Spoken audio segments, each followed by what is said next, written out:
Guys, gaming headsets are one of those bits of tech where you can spend £30, £50, £100 or even several £100s, but how much difference are you actually getting for your money? Well, these are two gaming headsets from FIFINE. This is the H9, which keeps things fairly simple, and this is the H13, which adds a few more bells and whistles, including RGB lighting, different EQ modes, microphone noise cancellation, and game and chat balance. So today we're going to get them both out of the boxes, take a look at what you get, test the sound, test the microphones, and work out whether you actually need the extra features of the H13 or not. So if you're looking for a new gaming headset and want to see which of these two makes the most sense, stick around. I'll be back in just a few seconds.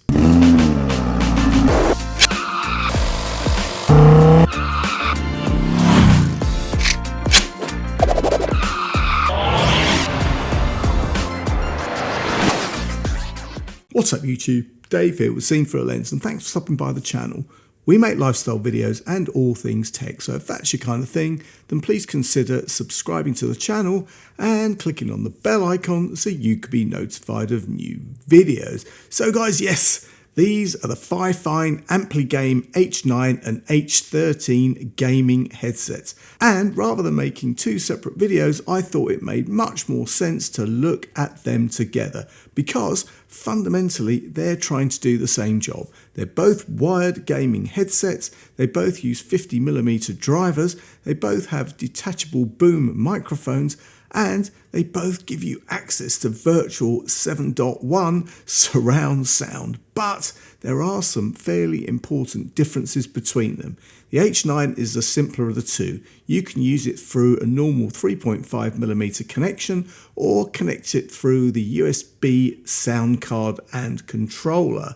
Now the H13 is USB but adds quite a bit more control, including different EQ modes, microphone noise cancellation, game and chat balance, and yeah, RGB lighting. Now guys, before we get into it, FIFINE did send these over for me to take a look at and for me to give you my honest opinion. And guys, you know that whatever I review, you're always going to get my honest opinion, good, bad or indifferent. So let's get them out of the boxes and see what we have. So guys, first up, let's start with the H9. Now inside the box, we have some instructions. Then we have a box of tricks, including a boom mic and the controller.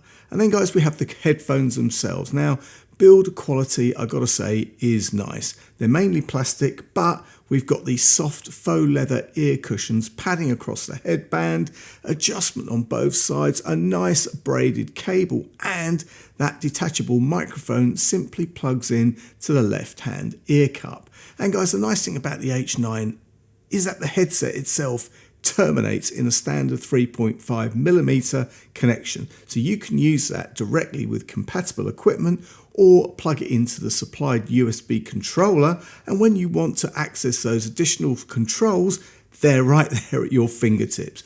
On the controller, we've got headphone volume, we've got microphone volume, we've got microphone mute, and the control for that virtual 7.1 surround sound. Now guys, what about the H13? Well, straight away, this is definitely the more elaborate of the two. Again, we've got the instructions, which is always worth a read.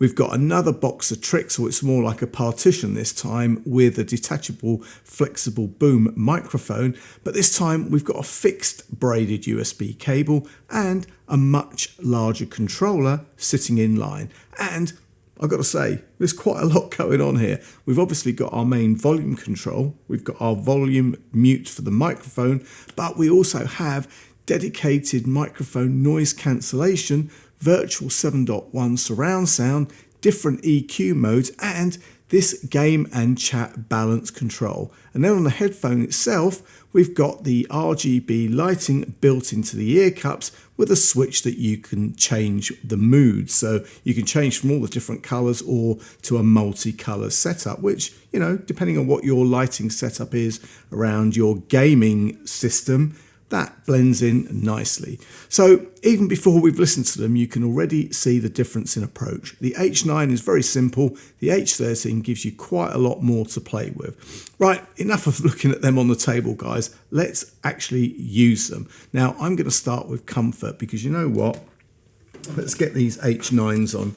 And there you are. Now, if you're gaming for a few hours, this stuff matters, right? And the biggest advantage of these H9s is the weight. They feel really light on your head. There's plenty of adjustment here. The ear cushions are soft. We've got the padding across the headband, and there isn't any pressure squeezing the sides of your head.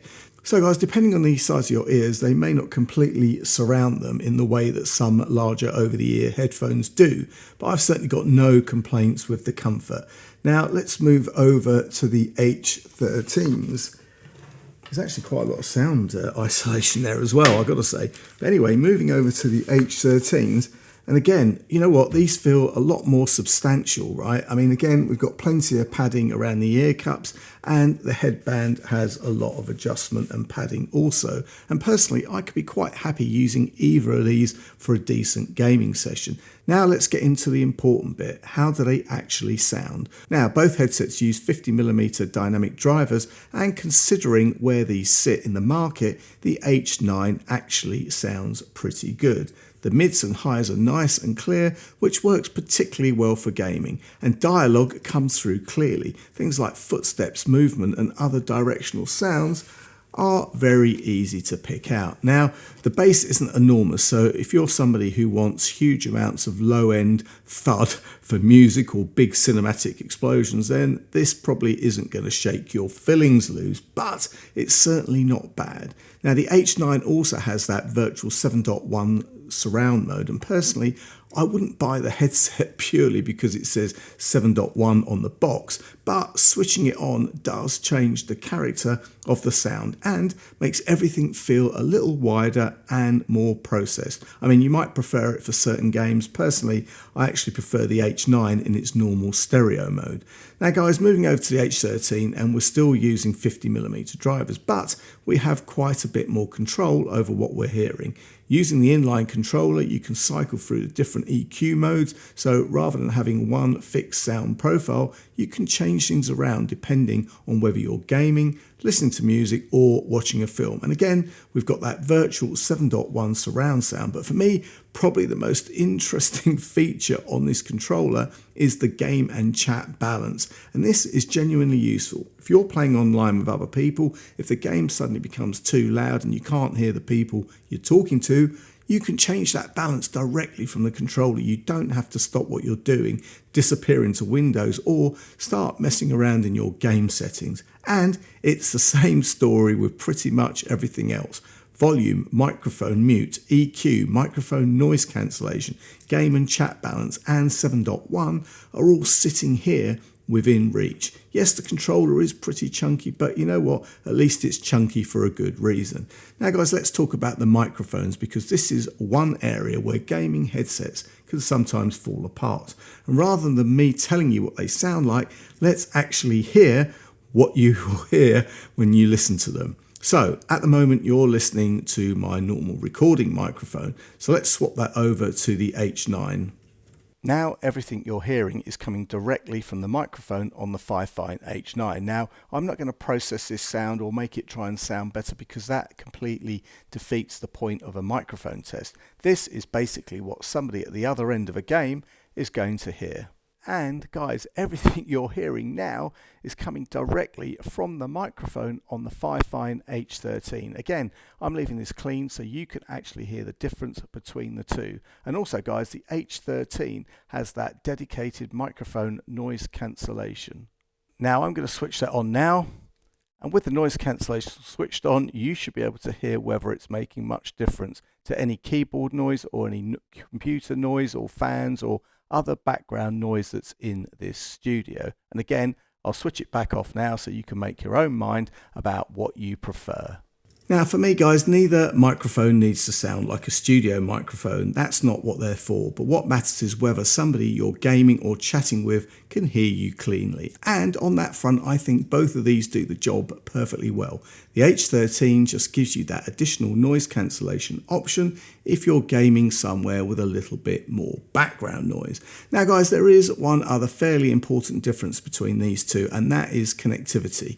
The H9 gives you that 3.5mm connection, so it's a bit more flexible. You can plug the headset directly into the compatible controllers and equipment without necessarily using that USB sound card. Obviously, when you want to do that, you lose the controls that are built into the USB unit, but it gives you more flexibility. On the other hand, the H13 is fundamentally a USB headset. So if you're buying either of these specifically for a console rather than a PC, make sure you check compatibility with your particular setup first. So guys, there you have it. I think the most interesting thing about the H9 and the H13 is that I don't really see one as replacing the other. They both make sense for slightly different reasons. The H9 is the one I'd look at if I wanted a straightforward, affordable gaming headset. It's light, it's comfortable, the sound is nice and clear, and the microphone is absolutely usable, and the 3.5mm connection gives you a bit more flexibility. And importantly, there isn't lots of stuff here that you may never actually use. The H13 is one that I'd choose if I wanted the extra control. You've got the different EQ modes, you've got RGB lighting, microphone, noise cancellation, and probably the feature that I find most useful is that game and chat balance. And because most of those controls are sitting on the cable, you don't have to keep jumping in and out of software while you're playing. So I think the decision is actually pretty straightforward. If you want simple and good value, the H9 makes a lot of sense. If you want the additional controls and features,